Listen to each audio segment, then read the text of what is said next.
C'est jamais simple de parler des femmes quand on en est une.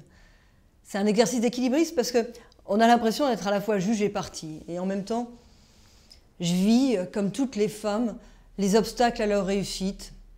Je vis, comme toutes les femmes, les réflexions machistes et puis alors cette espèce d'incapacité des hommes à accepter l'autorité des femmes. Il y a ceux qui nous voient comme une menace. Il y a ceux qui ne nous voient pas du tout. Et puis alors, il y a ceux qui compilent les deux. Au secours, une femme. Elle n'est pas compétente, si, ou elle doit être hystérique. Et puis elle ne doit pas s'occuper de ses enfants si elle en est arrivée là. Bref, on pourrait décliner. Il y a une anecdote amusante que je raconte dans le livre, qui les résume toutes pour moi. C'est peu de temps après ma nomination comme ministre, j'ai reçu la visite d'un amiral.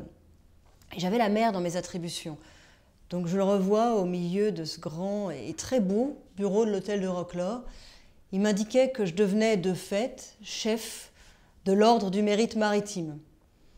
Et puis il claque un garde à vous pour me remettre les insignes de commandeur. Et puis la chose faite, c'est avec une mine véritablement défaite, justement, qu'il me lance « Je dois vous dire que c'est la première fois que c'est une femme. » Et on sentait que pour lui, c'était grave.